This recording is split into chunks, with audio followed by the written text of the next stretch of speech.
মানে ভারতের সাথে যুদ্ধ করবেন, ওই ষাটের মুরত আছে। এই যে যে বলতেছেন কপাল ভালো যে হ্যাঁ আপনি ঠিকই বলছেন, পাকিস্তান চায় বাংলাদেশের সাথে একটা যুদ্ধ লাগাই দিয়ে ৭১ প্রতিশোধটা নিতে চায়। অর্থাৎ যেটা আমি অন্তত বলতে ১০০ বার বলেছি, যে বাঘ মারতে শত্রুকে পাঠাচ্ছে। যদি বাঘ মারে তাও লাভ, আর শত্রুকে যদি খাওয়ারও লাভ। কারণ বাংলাদেশ তো হচ্ছে পাকিস্তানের শত্রু। তখন বলবে তুমি তো বলছিলাম যে তোমরা স্বাধীন হবে না, এখন কেমন লাগে, এই কথা বলার সুযোগ হয়ে যাবে। সেই জন্য তারা লাগাই দিতেছে। বাংলাদেশ হলো সেই সেই বিষয় যে বাঘ মারতে শত্রুকে বাড়াচ্ছে, দুই দিকে পাকিস্তান লাভবান হবে। এটা বুঝার ঘিলু আল্লাহ বাংলাদেশের মুসলমানদের দেয় নাই, অদূর ভবিষ্যতেও দিবে না, সিংহ কম দর দিব না। এর মধ্যে দুই সেজন সেল চালায় ফাল ফারা কিছু চিংড়ি বেসাতে ফাল ফারা করে আওয়ামী লীগ আছে। আমার তারা আমার পোস্ট দেয়, দেখবেন মাঝে মাঝে দেখবেন এরা মূর্খ না শিক্ষিত। আবার দেখবেন দুই একজন এগুলো দেয়, ভারতের সাথে কাত কত দিয়েতে যায়। তো শুনেন একটা কথা বলি, এই যে বললেন যে অস্ত্র দরকার, আপনি কয় ঘন্টা টিকতে পারবেন ভারতের সাথে? কয়েক ঘন্টা। ইউক্রেনের সাথে ইউরোপের বর্ডার আছে, সহযোগিতা করছে। আপনি বাংলাদেশের সাথে কার বর্ডার আছে আমার এটা বুঝাই বলেন। এই যে বর্ডার, এই যে আমাদের আড়াই ভুইয়া সাহেব বললেন যে এত নেটো ২৮টা দেশ মিলে যুদ্ধ করতেছে, মানে সরি বোধহয় এখন নেটো ৩২টা সম্ভবত, I don't know exact figure মনে নাই। তো এই নেটো পুরোটাই যুদ্ধ করতেছে, ওটা ইউক্রেনের যুদ্ধ না। নেটো থাকার পরেও ইউক্রেনের ভূমি চলে গেছে, ইউক্রেনের ভূমি দখল হয়ে যাচ্ছে। আর বাংলাদেশের পাশে কে? বাংলাদেশের ৩ পাশে ভারত, আরেক পাশে ভারত মহাসাগর, মানে ওইখানে ভারত। মানুষ বলে না ৩ দিকে ভারত, জি না, ৪ দিকেই ভারত। এমনকি আসমানের উপরে ভারত, মানে ৫ দিকে ভারত বলে দেয় আপনাকে। বাংলাদেশে ৫ দিকে ভারত। কিভাবে? ৩ দিকে সীমান্ত, একদিকে পানিপথ, একদিকে আসমান। আপনি কোন দিক দিয়ে যাবেন? কোন দিক দিয়ে আপনি যাবেন আমাকে বুঝাই বলেন। আর যুদ্ধ করবেন ভারতের সাথে, আপনি মরে তো কোলাবে। হ্যাঁ, ইয়ের কি করার আর জায়গা পান না। ভারতের সাথে কি অস্ত্র আনবেন আপনি? পাকিস্তানে তো পারমাণবিক বোমা আছে, পাকিস্তানে তো সেরার মুরুদে কোলায় না। যখনই যায় সেজা খায় আসে ভারতের সাথে। আর আমি জিতছি জিতছি। ফিল্ড মার্শাল নিজের লেখে ফিল্ড মার্শাল। সোভিয়েত ইউনিয়নের সবচেয়ে বেশি পারমাণবিক বোমা ছিল।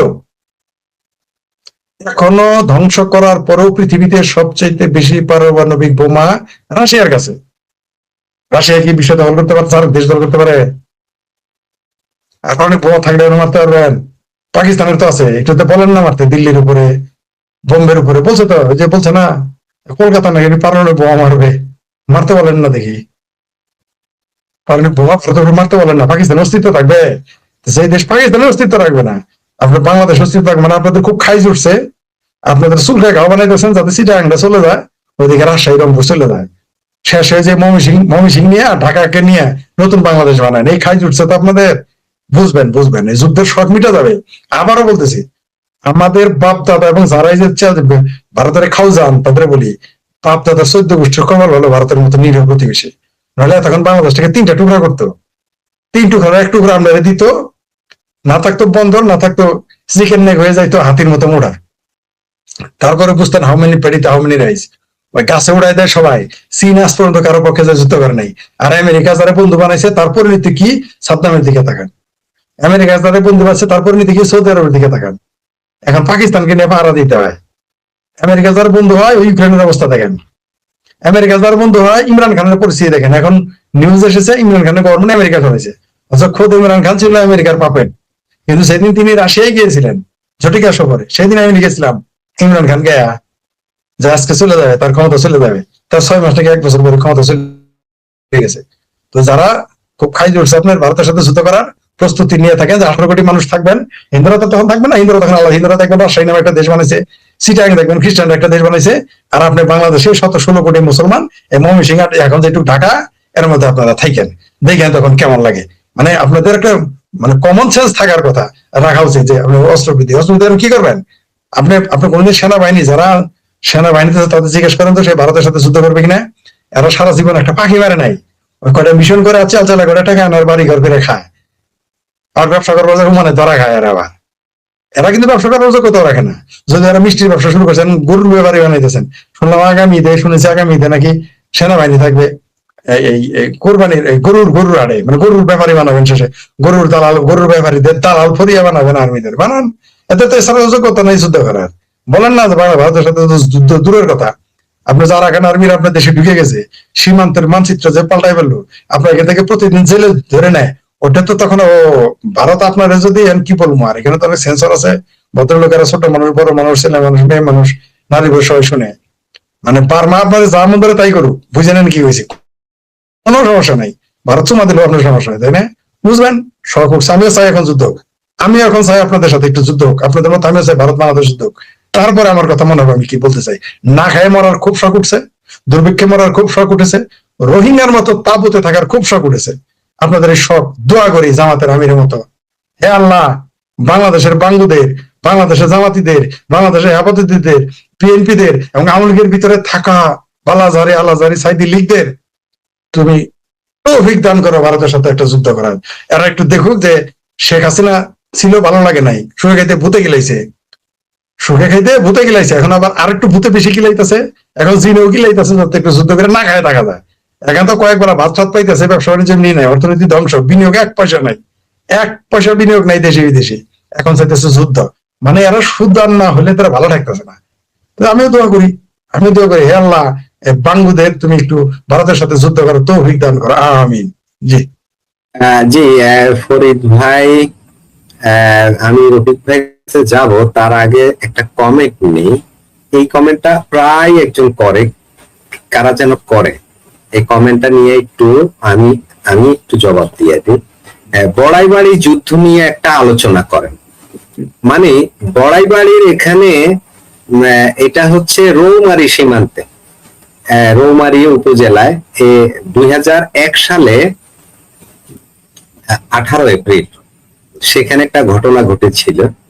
তো তখন শেখ হাসিনা সরকার ক্ষমতায় ছিল, শেখ হাসিনার নেতৃত্বে আওয়ামী লীগের সরকার ক্ষমতায় ছিল, এবং ওই সময়ে বিজিবির কি একটা সমস্যা হয়েছিল সীমান্তে, বিজিবি এবং বিডিআর বিএসএফ এর মধ্যে। তো বিএসএফ এর কিছু সদস্য বাংলাদেশে ঢুকে গিয়ে রৌমারী ওখানে বিডিআর এর ক্যাম্প আক্রমণ করে, সেখানে বিডিআর প্রতিহত করে। 6 ঘন্টা সীমান্তে গোলাগুলি হয়, 16 জন বিজিবি সদস্য সেখানে নিহত হয়। এটা কোনো যুদ্ধ ছিল না, এটা ছিল একটা অতর্কিত ঘটনা এবং অ্যাক্সিডেন্টালি ওই ঘটনাটা ঘটেছে। এখন এইটাকে কেউ কেউ খুব হাইলাইট করে যুদ্ধের রূপ দিতে চাচ্ছে আর কি, মানে কি তাজ্জব ব্যাপার। মানে বিডিআর বিএসএফ গোলাগুলি হলে এটা কি যুদ্ধ হবে? যেখানে সেনাবাহিনী জড়িত না হলে ওইটা কি কখনো যুদ্ধ বলা যায়? বলা যায় না। তো এইটা নিয়ে অনেকে কেমন বিজেপি এটাকে যুদ্ধ বলে কিনা, এই নির্ভরটা জানাই না বিজেপি অতটাকে যুদ্ধ, বাংলাদেশের বিটিআর অতটাকে যুদ্ধ বলে নাই। বাংলাদেশের না, এটা নিয়ে বাংলাদেশে কেউ কেউ খুব তৃপ্তির ঢেকুর তুলতেছে। তো বিশ্বাস করতে হলো ওই সময় শেখ হাসিনা সরকার ক্ষমতায় ছিল, যদি ভারতের সাথে কোনো কনফ্লিক্টে জড়িত হয় তো শেখ হাসিনাই তো হলো, আপনাদের তো সেখানে কোনো কৃতিত্ব নেই। যাই হোক, সেটাকে অনেকে যুদ্ধ হিসেবে হাইপ তুলছেন, ওটা কোনো যুদ্ধ ছিল না, ওটা ঠিক। এরা তো সেই জাতি, 93,000 পাকিস্তানি সৈন্য আত্মসমর্পণ করার পরেও বলে পাকিস্তান জিতছে, এরা তো সেই আত্মতৃপ্তি পাওয়ার লোক, এদের নিয়ে কি বলবেন? এদের জজ বাজে গেছে। ভাই এখন যাও না, যাও যুদ্ধ করো, এত সেটার মনে যাও না যুদ্ধ করতে, যাও, তোমার ধরে রাখছে কে? তোমার নাকি 3 কোটি রেডি হয়ে আসা, 50 লাখ রেডি হয়ে যাও, যুদ্ধ করতে যাও। বাংলাদেশের সেনাবাহিনীরা কেউ না যুদ্ধ করতে যাবে কিনা, যারা এই যে চাপা মারে সেনাবাহিনী যাবে, যেটা ভুলে গেছি তখন বলতে। বাংলাদেশ সেনারা পাখি মারে নাই কোনোদিন, সামরিক শক্তি বৃদ্ধি করে আপনি কি করবেন? আচ্ছা, সোভিয়েত ইউনিয়নের চাইতে পারমাণবিক বোমা পৃথিবীতে কার সবচেয়ে বেশি আমাকে বলেন। যে প্রিয় দর্শক বললেন সামরিক, মানে আপনি বিষয়টা এরকম যে আপনি রকের সাথে ফাইট করতে নামাইতেছেন 5 বছরের বাচ্চা, যে বডি মোড়া বানা, 5 বছরের বাচ্চা যতই বডি বানাক, 6 বছরের 10 বছরের বাচ্চা আমার সাথে পারবে? রক্ত দূরের কথা, রেসলার দূরে আমার সাথে পারবে? একটা চটকানা দিলে তো 30 হাত দূরে পড়ে যাবে।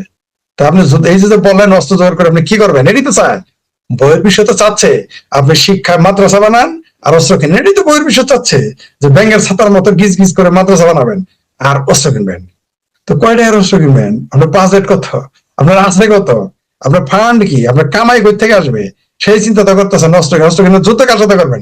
বার্মার সাথে গেলে বার্মা আপনার সেটা ভাঙ্গে একেবারে চৌচির করে